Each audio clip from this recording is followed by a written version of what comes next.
Hey, it's Bones for Brains, and today I'm going to be going over what all I got at the Atlanta Oddities Expo. So, first things off, what is the Oddities Expo? Well, the Oddities Expo is a convention for the more interesting side of science, as we do here on the channel. And so I won't typically be doing these types of videos. This is just a special edition to look over one of my favorite events for the more spooky community. So, this event was an amazingly planned event. I am incredibly blessed to have been able to go. So, it was an incredible event and I was very excited to be able to go. The event the most recently is held in Atlanta, which was great. It was a beautiful vendor, and I've been to a lot of conventions before, but this is my first time going to an event like this. So the Oddities Expo is essentially an exposition of all of the really cool and spooky things that oftentimes you see kind of mixed in with everything that you might originally see at like a con, such as MomoCon, anime conventions, comic conventions. This is a convention specifically geared towards the spooky and rather natural stuff of this world. So some things that you can expect to find there are taxidermy specimens, art made from bones, various incredibly spooky art, gorgeous by the way, various disturbing plushies, and even handmade books and all manner of creative and natural works can be found there. And it really was just an amazing event. And even in this is the first year they've been able to hold it. Even then, it was an incredibly well planned event. There was 3 levels of floors to explore, and each floor was gorgeous, decked out to the brims, everything. There's also end-minute shows that you can go see, and so overall, it was just a really good time. Highly recommend if you feel like checking it out. I may or may not have spent way too much money, but that's fine. Who needs money when you have specimens? So I want to do a quick video on the channel about this because I feel like as a member of the scientific community, and of course as a creative artistic who loves the spooky, I think this is a great way to get out there and enjoy being around people who share your similar interests. And more than that, just being able to be in a space where your hobbies are excited, everyone's excited about it, they want to talk about it, and you can find some great new up-and-coming artists and get that, in person, not have to be paying that shipping fee, all that good stuff. Also, it's epic. It's $15 to go in. It's amazing. So highly recommend. So this video is just going to be talking about all that I saw there and just a little bit more about what I got. So this part is primarily going to be about what I got. And so I just want to go over what I got, why I got it. I have a good little collection of things over here that I'm going to show off to you, going up by price, and then as far as I remember, price. And then I'm also going to have a quick little bonus item at the end to show you, which I adore, but it's not exactly scientific. So to begin, this is kind of out of order, but I know it's already kind of obvious. I got this absolutely amazing shirt. And I will add the person who made it up here, as I do have that card, I just didn't grab it. But it is a gorgeous shirt of a fox with these kind of red flames. This is one of their art print shirts. They also have the actual print out for sale, and I just really like this design because it demonstrates the skeletal structure and not a stage of decomp necessarily, but kind of that breach between the realms, and it kind of has that smoke similar to in stories about like yokai or more Eastern mythology, and it's just really cool, and I love the design, and I think it's a really good piece to have in any wardrobe just to be a bit more spooky and stuff. And so I definitely recommend, if you want to upgrade to your wardrobe, go look in artists events and all the good stuff. So absolutely amazing. Now for my second item is rather surprisingly, hold on, this lovely little creature. So this is the face of a fox, I believe. It's just the head piece with the skin. And okay, something I forgot to mention at the start, all of these items were ethically sourced and ethically gotten. That is something that they check for before any vendor is allowed to come into the convention. And it is a very safe area as far as I understand. They have made sure to implement specific things. And feel free to go ahead and read through their website. They have a lovely website set up that's not fully decked out just yet. It's a bit hard to navigate, but there are most likely the documentation about how they do that. But we know that I asked for this specific piece, and I believe the rest of the body went to a fur farm, and this is just what they were able to get. And so this piece was about $8, and it's just a nice little fur. You can see it has some grayness there, likely meaning the animal is a bit older. So for people out there who would like to get into taxidermy or like to get into collecting skins but don't necessarily want to be on the contributing end to animal cruelty, this is a great way to get into it for animals and parts that may not have been as wanted from fur farms, or even just things that might not have been desired in the first place, like looking, as gross as it sounds, glue traps or other areas. But this is a much less ooky way to do that, and it's gorgeous. It's very soft. I am in love with this piece, and it's very sweet. And I keep it up in a corner of my room. And keep in mind, your animals will want to investigate any remains that you bring, because likely it does smell like an animal. But it's just a very nice little piece that I kind of getting started on my collecting journey. It's a good thing. But yes, again, ethically sourced. I did my research. This is weird, but it's something that I want to have for research, so just wanted to reaffirm that. Next up, let's see what we got. So, surprisingly enough, stickers were rather expensive here. And so this is, again, kind of out of order because I haven't exactly planned this out, but I got a collection of stickers. So this is a sticker book. This is where I keep all my stickers, and I am someone who loves to have various kinds of stickers at my disposal at any one given time. So, kind of off topic, this is the holder sticker, and I will put the maker up in the corner again. I do in fact have their card, I just didn't bring it with me. But it was a gorgeous doll, brilliant art, and again, demonstrating that more artistic side of things. There was a ton of D&D stuff, and I have some more kind of D&D range stuff that I'm going to discuss why it's more into the natural side of things.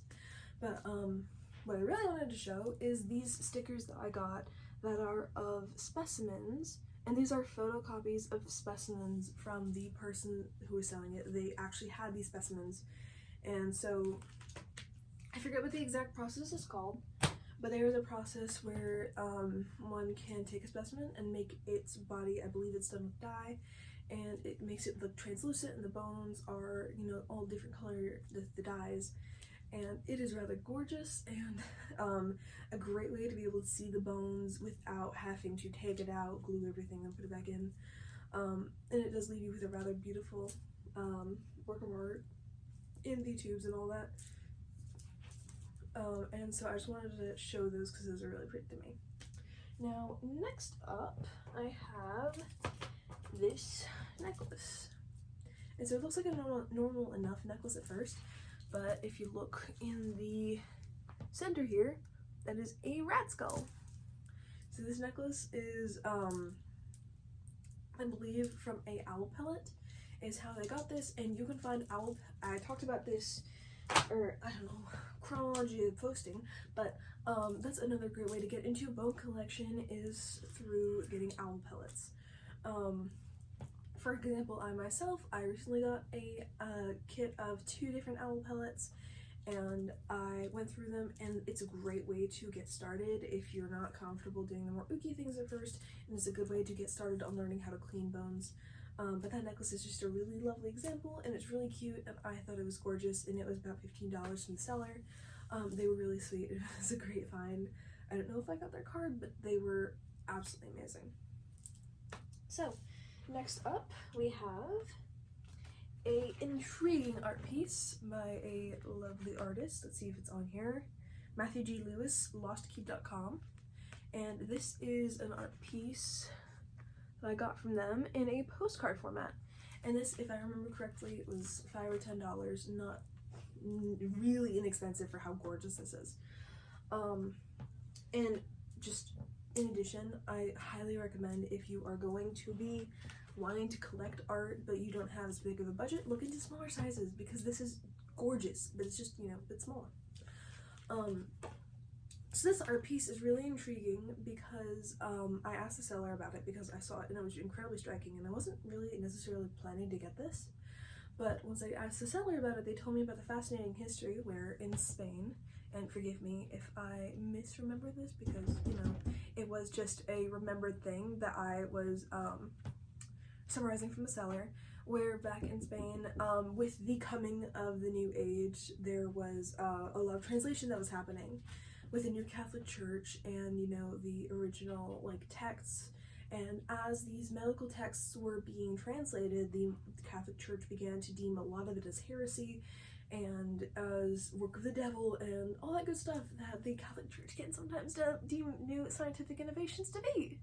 So this art piece symbolizes not only the somewhat supposed demonic nature of the new incoming things, but also the writers who are being silenced with the tongues being cut off. There's these kind of weird looking words. Again, forgive me, I would have to ask the seller again, but I do believe they're just either gobbledygook or actually have significant meaning. I'm so sorry. And you can see with the nails even, they're symbolized like pens, and I would love to do a deeper dive into the history behind this art piece in a later video.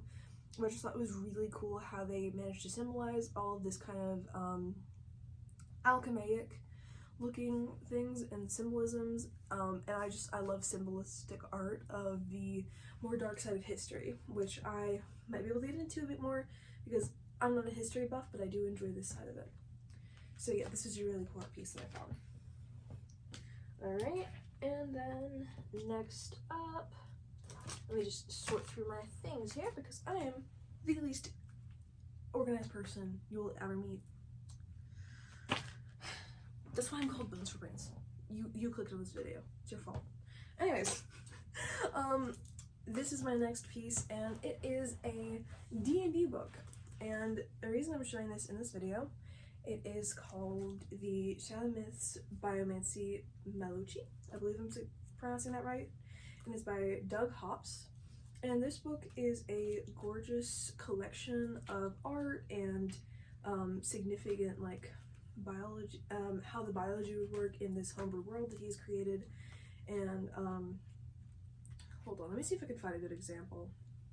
See, for example, like this art piece, and there's a lot of little stats that go along with it. And so I found this collection to be fascinating. This is a D&D book, and the reason that this is a great example of some of the more useful things about biology for fiction is because it is a great example of world building and how to use biology in your fiction. And so this book, if I remember hearing from the guy correctly, has a lot of the fictional diseases that he created, stuff such as symbiotes, which no, is not unique to the Marvel Universe or Venom, as well as a bunch of monsters. I believe this, I haven't read entirely through it just yet, but it also has a couple of aquatic monsters. And so I think it's a great example of what can be done for world building beyond the simple things one tends to think of, such as, you know, predator, prey, plants, all that good stuff. You also need to consider diseases, possible fungi, how the races interact with each other.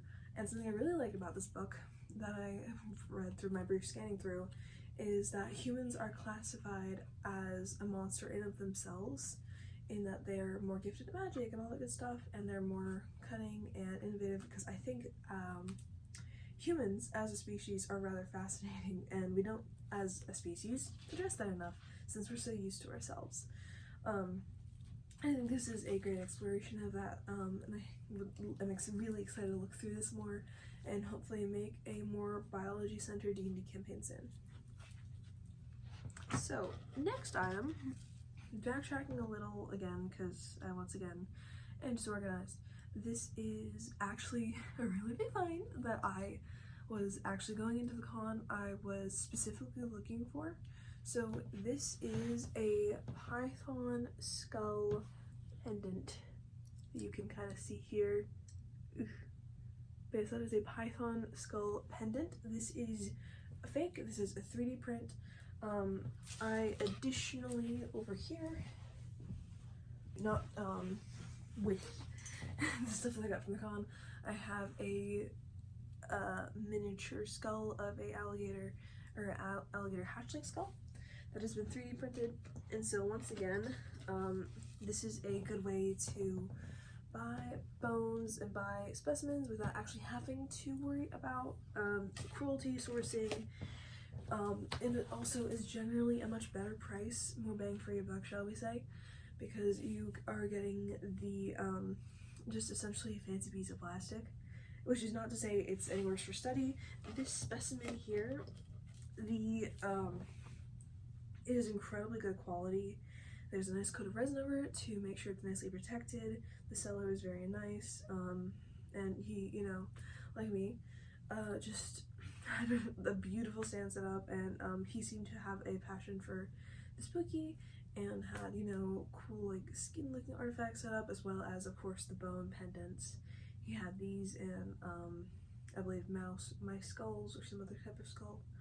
And so yeah, this is a python skull.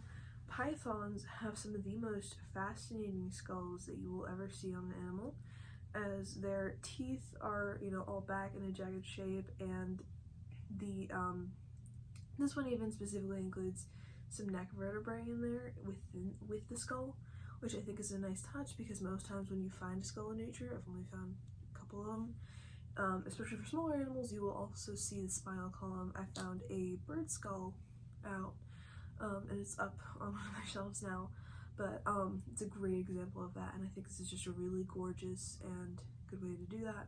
And it's on, you know, nice little necklace, so it's a nice little thing to be able to show off. Next up, I'm gonna kind of go on to some of the bigger dollar items now. So this is my Wendigo print. Now, Wendigos are some of my favorite animals in mythology.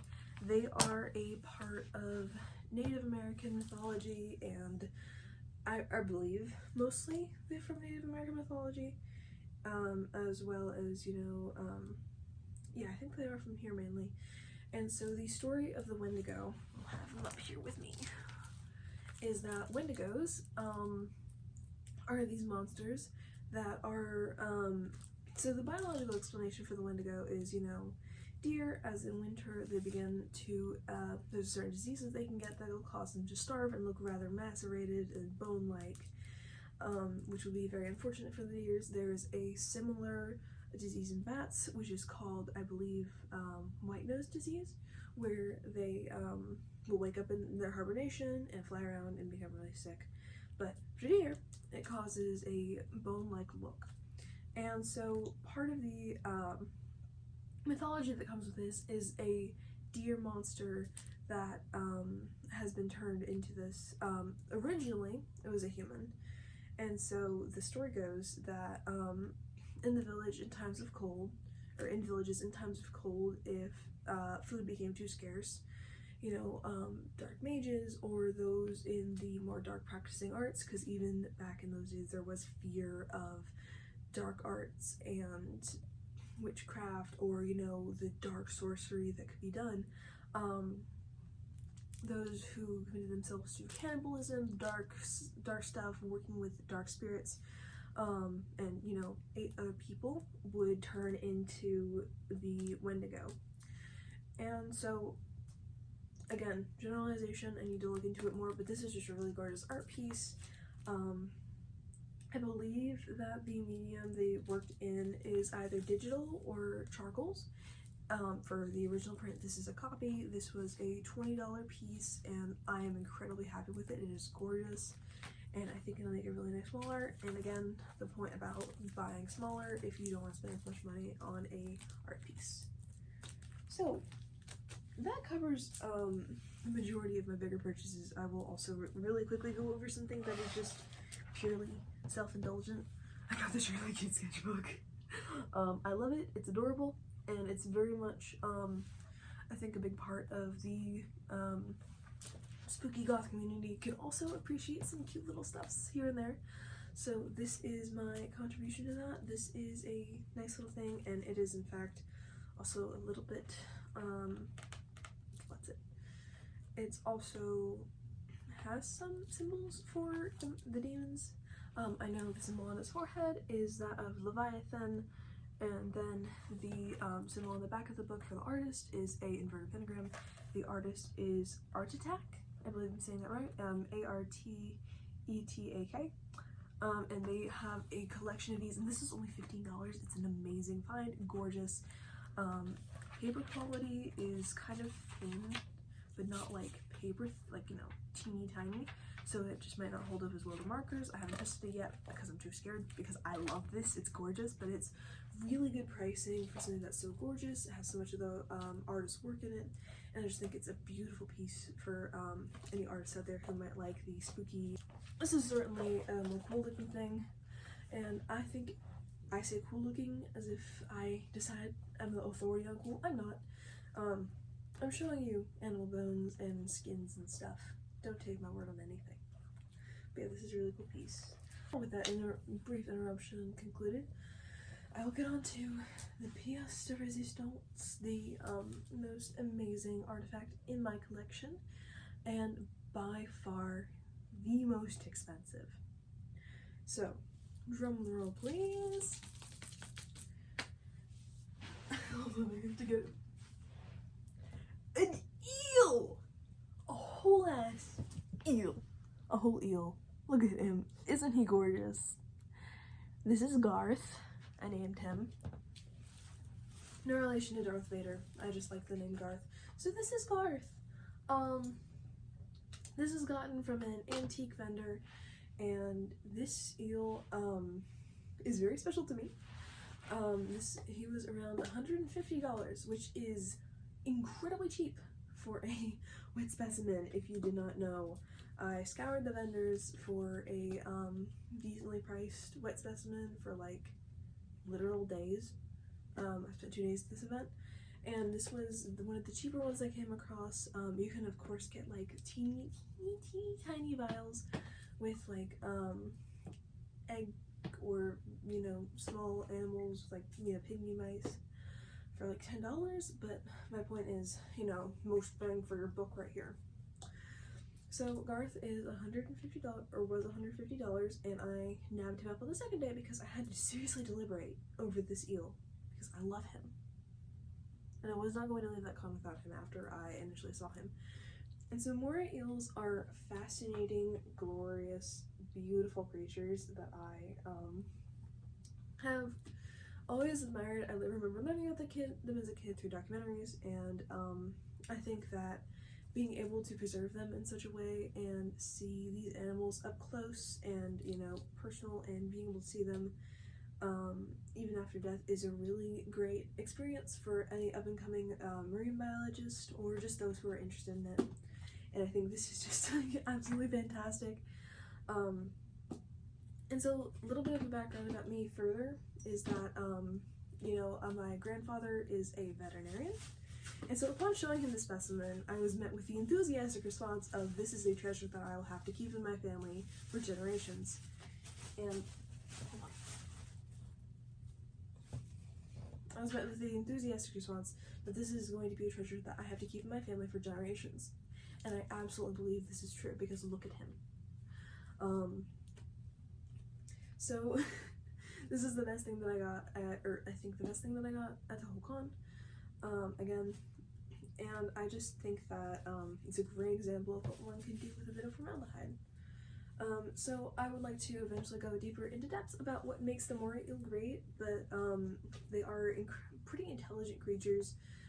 They prefer to stick to themselves and hide away in the cubbies and holes of various within the like coral reefs.